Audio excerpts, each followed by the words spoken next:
Alors, bonjour à toi. Du coup, dans cette nouvelle vidéo, on va tout simplement parler des patterns de renversement. Donc, encore une fois, on se retrouve sur un diaporama. On va d'abord faire la partie théorique et après, je vais te montrer directement sur les graphiques à quoi correspondent chacune de ces patterns et comment est-ce que tu vas pouvoir les retrouver. Alors, du coup, dans les premières patterns, on va tout simplement voir les patterns de renversement baissière. Donc, en fait, on part sur une tendance haussière. Et du coup, on va trouver une pattern pour renverser la tendance et du coup partir sur une tendance baissière.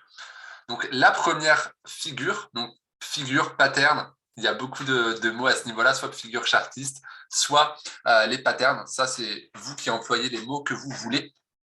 Du coup, pour la toute première, ça va être le double top. Il existe aussi le triple top. Je ne vais pas l'expliquer dans cette vidéo parce qu'en réalité, c'est la même chose qu'un double top. Il y a juste un top de plus. Donc, pas forcément besoin de s'attarder sur cette autre figure durant cette vidéo. Ça évite de voir trop de choses en même temps. Bref, pour en revenir au double top. Comme tu peux le voir sur cette photo, tout simplement, donc le double top, en fait, ça va être une figure qui va se trouver en haut du coup de ton graphique, d'accord, en haut d'une courbe. Comment ça se passe? Donc là, tu peux voir que pour l'instant, on est ici sur quelque chose d'haussier, d'accord? Donc le prix monte comme ceci, d'accord? Donc bien sûr, il y a plusieurs bougies, je te montrerai tout à l'heure sur les graphiques.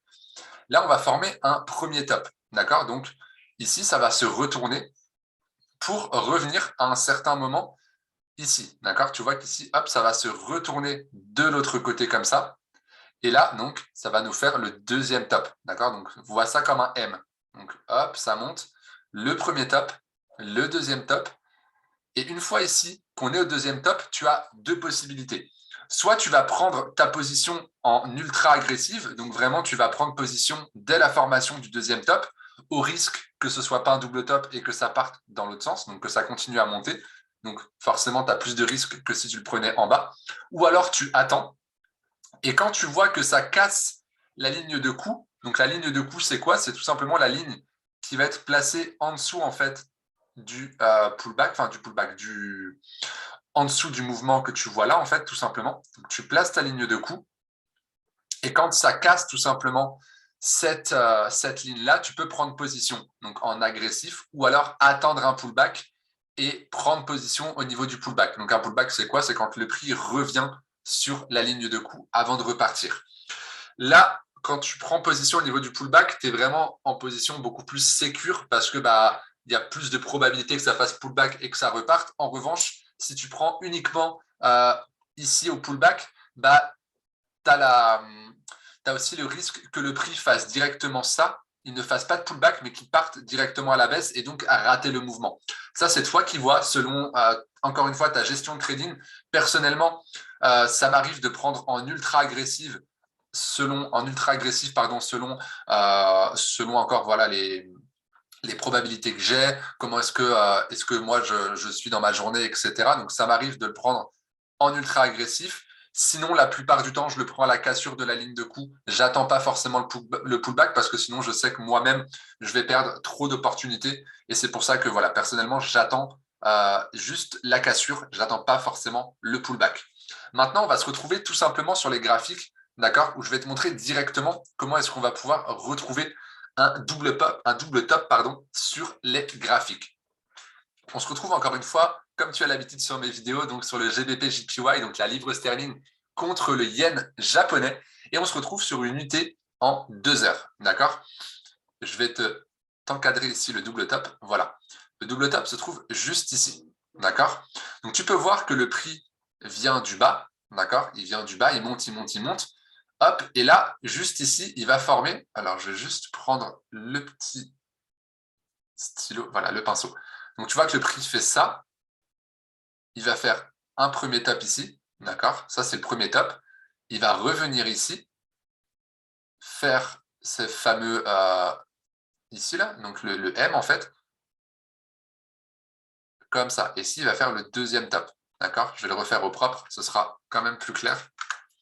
Donc le prix, comme tu peux voir, il fait ça, le premier top, il redescend, il refait un top, d'accord?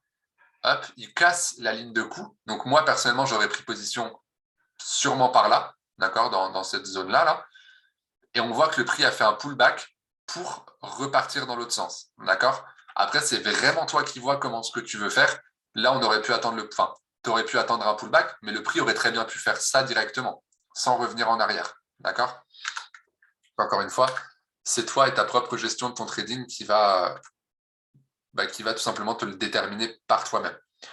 Donc, voici un double top, donc là en 2 heures, et des double tops, vous en verrez, mais partout, partout, partout. C'est l'une des figures que l'on retrouve le plus au niveau des graphiques. D'accord? Donc là, je vous montre uniquement cet exemple, puisqu'on ne va pas forcément s'attarder. Je vous ferai sûrement une vidéo identification exprès des figures chartistes ou des patterns de renversement, comme tu préfères le dire. Mais du coup, ici, voilà, note qu'ici, tu as un double top. D'accord? Alors, maintenant, on va voir les prochaines figures. Alors, du coup, pour les prochaines figures, on va retrouver donc l'épaule, tête-épaule, qui est un petit peu plus compliqué à retrouver sur les graphiques, mais qui est une figure très, très intéressante également. Donc, comment est-ce qu'elle fonctionne? Tout simplement, elle va partir également du bas, d'accord? Et là, en fait, une fois qu'on arrive là, tu vois qu'on a une première épaule, d'accord? Donc, ça fait un premier top. Le prix va rechuter, d'accord? Il va remonter, former une tête, donc un top plus haut que le premier top, d'accord? Redescendre à peu près au même endroit que cette zone-là, d'accord? Donc tu vois que c'est à peu près les mêmes zones. Il va remonter, donc refaire une épaule, donc faire un top plus petit que celui-ci, mais à peu près égal à celui-ci, d'accord?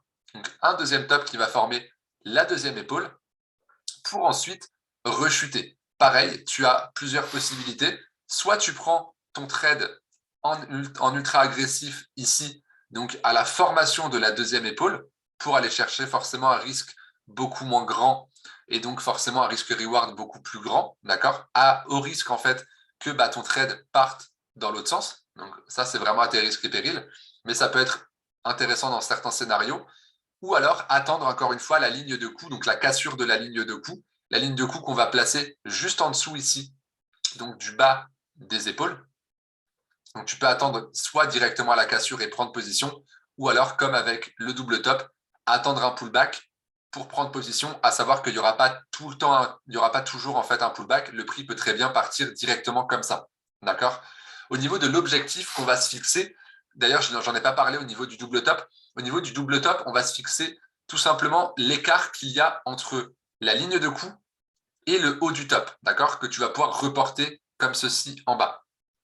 Pour l'épaule, tête-épaule et son objectif, on va tout simplement prendre l'écart entre la ligne de coup et la tête, le haut de la tête, d'accord? Donc tu vas prendre cet écart-là et tu vas le placer au niveau de la ligne de coup jusqu'en bas en fait, et tu vas pouvoir déterminer ton objectif. Je te montre tout ça directement sur les graphiques, ce sera beaucoup plus simple. Du coup, j'avais mis la vidéo en stop, le temps de trouver tout simplement une épaule tête-épaule sur les graphiques, et j'en ai trouvé une qui est assez parlante, qui se trouve juste ici dans l'encadré, où du coup, je vais faire avec le pinceau. Donc, on part du bas comme d'habitude, d'accord?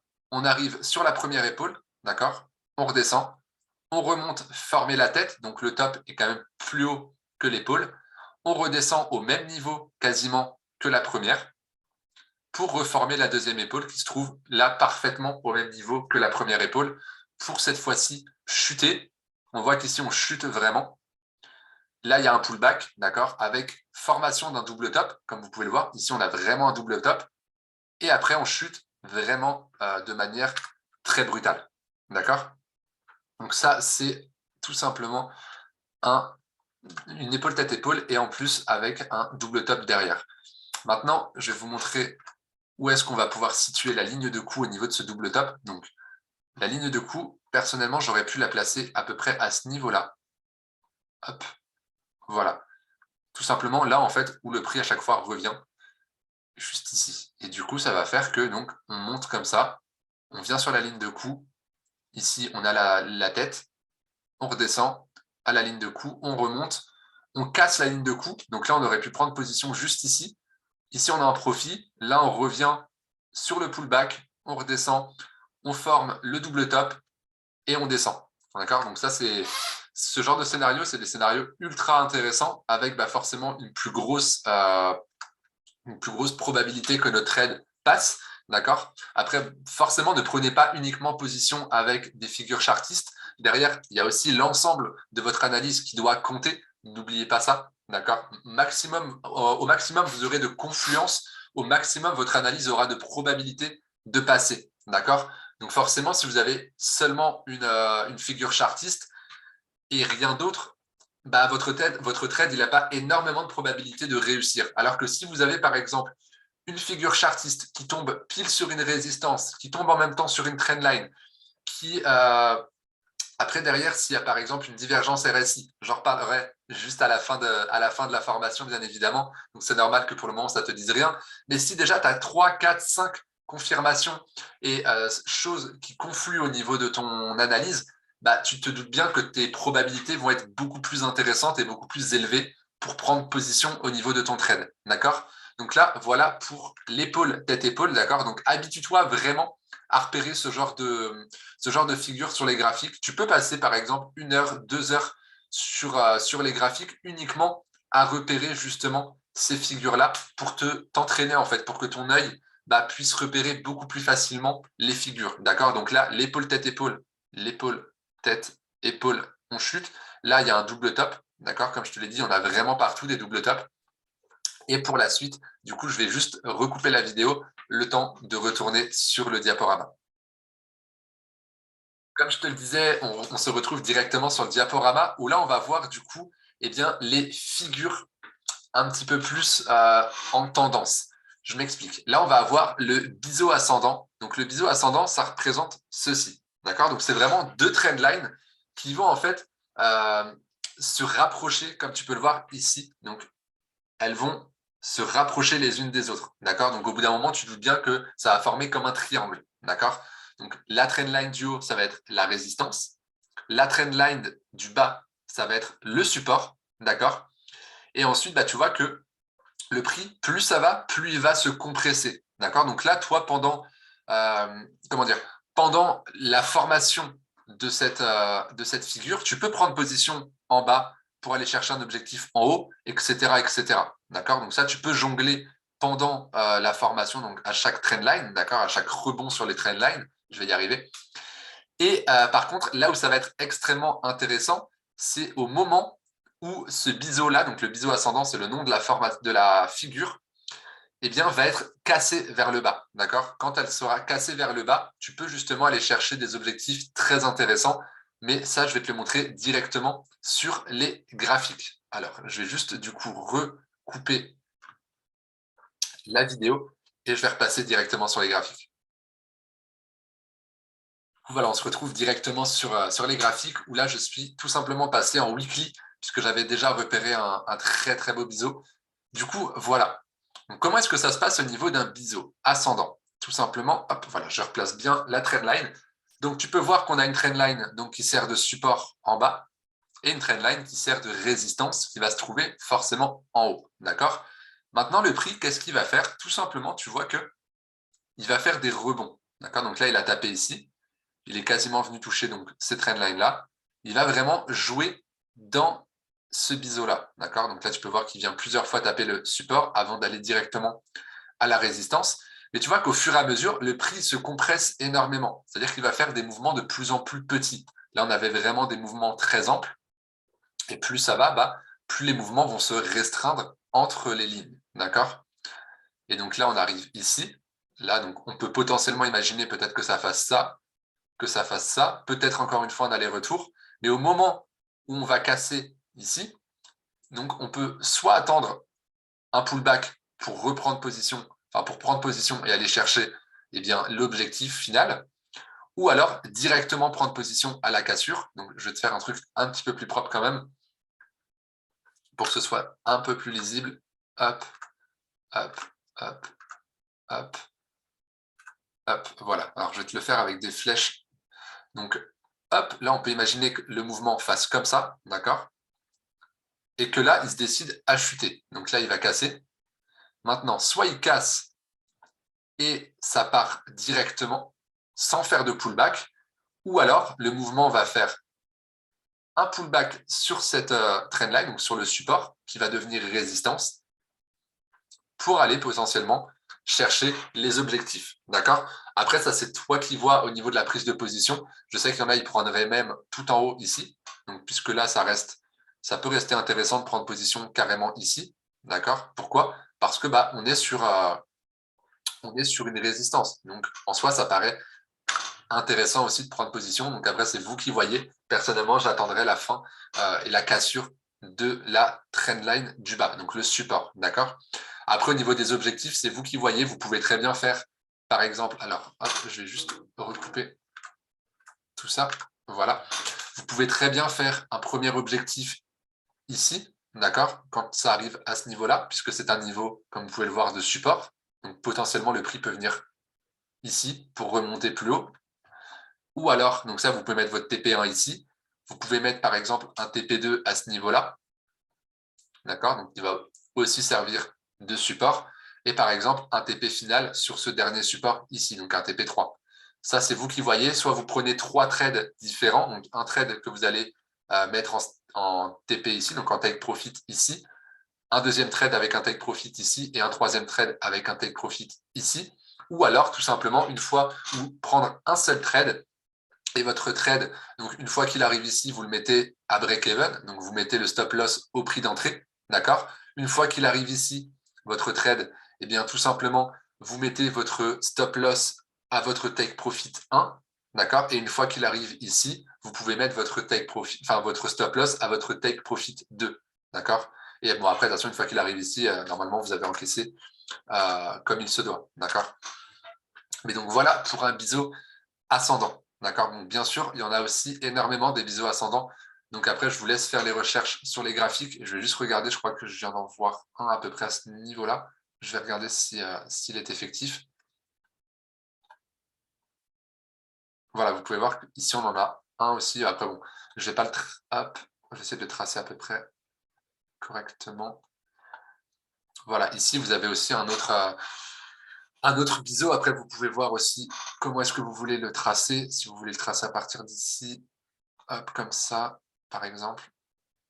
D'accord? Donc voilà, là, vous pouvez le tracer comme ceci, ou vous pouvez le tracer comme je l'ai tracé avant. Donc là, j'ai vraiment fait en rapide. Mais voilà, vous avez vraiment, cette figure-là se retrouve partout, partout, partout. Donc, n'hésitez pas également à vous entraîner à la rechercher sur les graphiques. D'ailleurs, vous voyez, une fois qu'on a l'œil, on voit les figures partout. Ici, je sais que par exemple, il y a un double top. D'accord? On voit très bien le mouvement faire comme ceci. Alors, hop, je vais juste prendre le petit pinceau. On voit que ça fait comme ceci. Donc là, on a le premier top, on chute, le deuxième top, et hop, on descend. Donc là, on revient faire un pullback avant de vraiment chuter. D'accord? Mais tout ça pour vous dire que vous allez en repérer partout, partout, partout des figures. Et donc, on va pouvoir passer aux suivantes. Je change juste au niveau donc, du diapo. Je vais retourner dessus. On se retrouve maintenant sur le diaporama, donc on va poursuivre avec le canal haussier. Le canal haussier, c'est un petit peu comme le biseau ascendant, sauf que les lignes, elles sont plus ou moins parallèles, d'accord? Donc elles ne vont pas se joindre au bout d'un moment, donc on n'a pas l'effet compression, d'accord? Donc pareil, la ligne en haut, donc la trendline du haut, va vous servir de zone de résistance et la trendline du bas va vous servir de zone de support. Et bien entendu, comme vous pouvez le savoir, canal haussier, donc forcément, on est en tendance haussière, d'accord? Je vais vous expliquer maintenant sur les graphiques comment est-ce qu'on les identifie et comment est-ce qu'on trade au niveau d'un canal haussier. On se retrouve sur les graphiques au niveau du canal haussier, donc on est toujours sur la même paire, donc GBP, JPY, mais cette fois-ci, on est en daily. D'ailleurs, je vais juste changer le code couleur pour que ce soit toujours plus clair. Hop, trendline daily. Voilà. Donc là, on a le bon code couleur et du coup, voici un canal haussier. D'accord? Donc, qui dit haussier dit forcément tendance haussière. Et donc, vous pouvez voir que on a une trendline ici qui va servir de résistance. D'accord? Donc, on a une touche ici, une touche ici, une touche ici. Là, on a un petit peu eu du mal à la casser. Une fois qu'on l'a cassée, vous pouvez voir, il y a le fameux pullback. Et au niveau de la résistance, donc la trendline du bas, on a une touche ici, une touche ici, une touche ici, enfin plusieurs touches ici d'ailleurs, une touche ici, une nouvelle touche ici, et après, du coup, le prix n'est pas forcément revenu, donc on n'a pas eu de nouvelle touche. Ce que vous pouvez faire au niveau d'un canal haussier, d'ailleurs, ça, je ne vous en ai pas encore parlé, mais quand vous prenez position, prenez toujours position dans la tendance, d'accord? Puisque vous aurez 80% de chances en plus que votre trade passe que si vous prenez un trade hors tendance, d'accord? Et souvent, vous aurez des mouvements beaucoup plus intéressants. Je m'explique. Imaginons que du coup, on a ce fameux canal haussier, d'accord? Donc là, on va dire que c'était la phase de test, donc on ne va pas prendre position ici, d'accord? On va potentiellement pouvoir attendre une position ici. Donc ici, on voit, ça fait ce que ça a à faire, d'accord? On arrive ici, et bien là, vous pouvez prendre position au niveau du canal, d'accord? Et après, vous pouvez mettre, par exemple, donc là, on va rentrer un peu plus dans les détails, mais vous pouvez prendre position, par exemple, ici, aller chercher une target, donc un take profit au niveau de la trendline du haut, et avec potentiellement un stop loss par ici. On va mettre plus bas, le stop loss un tout petit peu plus bas que c'est plus bas ici, d'accord? Et donc là, voilà, on a un risque ratio, donc un risque reward de 4,78. Donc c'est toujours des choses intéressantes. Et vous voyez que là, on a largement atteint notre profit, puisqu'on aura, enfin voilà, le trade allait beaucoup plus haut, d'accord? Mais nous, voilà, notre profit, c'était ici, donc au dernier plus haut. Et vous pouvez voir qu'on l'a atteint juste ici, d'accord? Après, pareil, on aurait pu prendre une nouvelle position ici, si on le souhaitait, d'accord? On aurait pu reprendre une position ici, une position ici. Et pourquoi est-ce que moi, je ne prendrais pas des positions là? Je sais que certains traders le font, tout simplement parce qu'ici, on n'est pas dans la tendance. Si je prends position ici à la vente, je prends une vente dans une tendance haussière. Donc déjà, rien que là, déjà, c'est contradictoire. Vous pouvez le faire, bien entendu. Après, c'est à vos risques et périls. Vous avez moins de probabilité que votre trade passe, d'accord? Mais vous pouvez, bien entendu, le faire. Personnellement, dans la formation, je ne vais pas forcément vous apprendre à trader hors tendance. Mais voilà, c'est des choses qui peuvent être envisageables si après, vous arrivez à atteindre un très bon niveau. Et bien sûr, je vous le souhaite, et c'est le but de la formation, c'est qu'au bout d'un moment, vous soyez complètement indépendant sur les marchés financiers, que vous puissiez passer votre challenge FTMO. Et du coup, forcément, au bout d'un moment, vous atteindrez un niveau où vous pourrez trader à contre-tendance. D'accord? Vous pouvez voir qu'il y a quand même beaucoup de pips à aller chercher en tradant de cette manière. Là, il y a plus de 730 pips à aller chercher. Mais je ne vais pas vous le montrer sur cette vidéo parce que voilà, là, c'est une vidéo qui s'adresse un peu à tout le monde. Si je vois que vraiment, il y a des personnes qui atteignent les challenges FTMO assez rapidement, je ferai des formations spécifiques justement pour les traders un peu plus expérimentés où on va pouvoir apprendre à trader plus sur de la contre-tendance et vraiment rentrer dans des choses beaucoup plus spécifiques. D'accord?